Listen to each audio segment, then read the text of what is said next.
Halo teman-teman. Oke, pernah nggak sih kalian ada di titik di mana rasanya kok gelisah banget ya? Lihat teman satu-satu mulai sebar undangan, terus timeline media sosial isinya foto-foto lamaran semua. Nah, di tengah-tengah itu sering banget muncul satu pertanyaan besar di kepala kita. Pertanyaan ini jujur aja wajar banget sih muncul. Apalagi pas lagi santai scrolling Instagram, lihat lagi temen yang pamer cincin. Kita lihat mereka bahagia, terus kita nengok ke diri sendiri, dan dalam hati nanya, ya Allah, kapan ya giliran aku? Perasaan itu nyata kok, dan kamu nggak sendirian. Tapi sebentar deh. Gimana kalau kita coba putar sedikit pertanyaannya? Gimana kalau penundaan ini tuh sebetulnya bukan masalah, tapi justru sebuah persiapan? Mungkin ini bukan soal jodohnya yang nggak ada, tapi ada sesuatu di dalam diri kita yang lagi dibentuk dulu sama Allah. Biar lebih jelas, yuk kita bedah bareng-bareng. Oke, jadi ini dia peta perjalanan kita.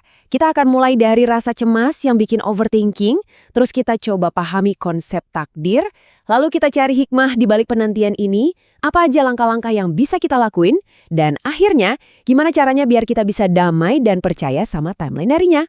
Siap? Kita masuk ke bagian pertama, takdir versus tenggat waktu. Seringnya nih, kita itu ngerasa dikejar-kejar sama deadline dari lingkungan.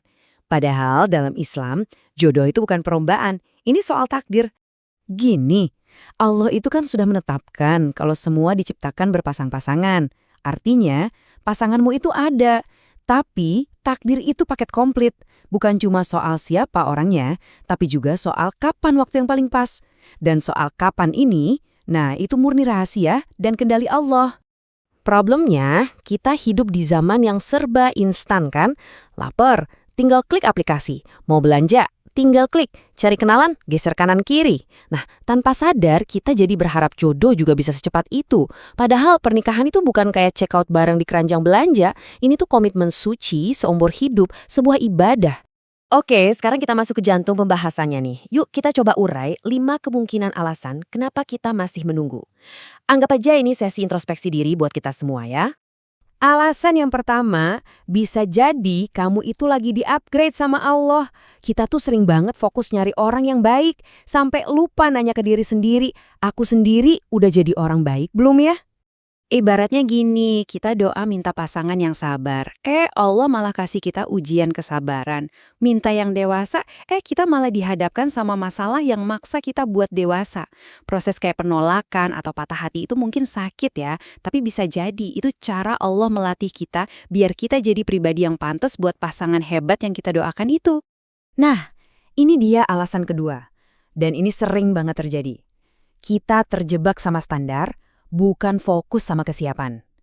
Punya kriteria itu boleh, wajar, tapi kalau daftar kriterianya panjang banget ngalahin daftar belanja bulanan, mungkin ekspektasi kita yang perlu diturunin sedikit. Jangan-jangan jodoh belum datang bukan karena nggak ada, tapi karena kita nungguin yang sempurna, padahal yang sempurna itu cuma Allah. Alasan ketiga, ini soal niat. Coba kita jujur sama diri sendiri deh, kenapa sih pengen nikah? Apa karena capek ditanya, kapan nikah? Tiap kumpul keluarga. Atau karena nggak mau kalah sama teman-teman? Kalau motivasinya cuma sebatas itu, bisa jadi Allah sengaja menundanya sampai niat kita benar-benar lurus karenanya. Alasan keempat, yang ini rasanya adem banget di hati. Bisa jadi kamu tuh lagi dilindungi.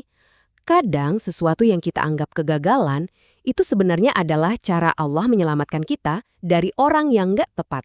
Bener banget kan? Mungkin kita nangis-nangis sekarang karena sebuah perpisahan. Tapi kita kan nggak tahu kalau hubungan itu lanjut, jangan-jangan 5 atau 10 tahun lagi, nangisnya bisa lebih parah. Nah, Allah tahu itu. Jadi apa yang kelihatan buruk sekarang, bisa jadi adalah perlindungan terbaik untuk masa depan kita. Dan yang terakhir, ini agak dalam nih. Bisa jadi kita belum benar-benar pasrah. Ada beda tipis loh antara tawakal, yaitu percaya penuh sama Allah, dengan mencoba negosiasi sama Allah. Kita sering bilang, ya Allah aku pasrah. Tapi di dalam hati masih ada bisikan. Tapi maunya sama dia ya Allah, pokoknya harus dia. Nah, kalau masih begitu, itu bukan pasrah namanya, itu negosiasi. Pasrah yang sejati itu adalah saat kita sudah ikhtiar maksimal, lalu hati kita lapang dan siap menerima apapun hasilnya. Oke, setelah kita tahu 5 kemungkinan kenapanya, sekarang pertanyaannya, terus kita harus ngapain? Nah, bagian selanjutnya ini isinya adalah langkah-langkah praktis yang bisa kita ambil selama masa penantian ini. Jadi, masa menunggu ini jangan cuma buat bengong dan galau. Justru ini waktunya buat beraksi. 1. Perbaiki dulu hubungan kita sama yang punya skenario, sama Allah. 2. Upgrade diri kita habis-habisan, belajar skill baru, belajar ngelola emosi. 3. Perluas pergaulan di tempat-tempat yang baik. Dan yang paling penting, nomor 4, luruskan lagi niat kita. Baik, kita sampai di bagian akhir. Sebagai penutup, mari kita kuatkan lagi pesan utamanya, yaitu tentang menemukan kedamaian dan kepercayaan pada rencana Allah yang dirancang khusus dan unik buat kamu.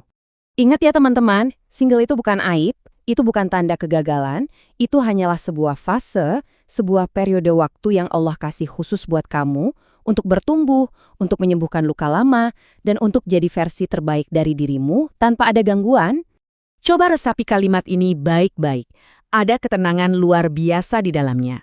Apa yang memang untukmu gak akan pernah tertukar. Dia akan menemukan jalannya kepadamu pada waktu yang paling indah menurut perhitungan Allah. Jadi, mulai sekarang, coba deh kita geser fokus pertanyaannya.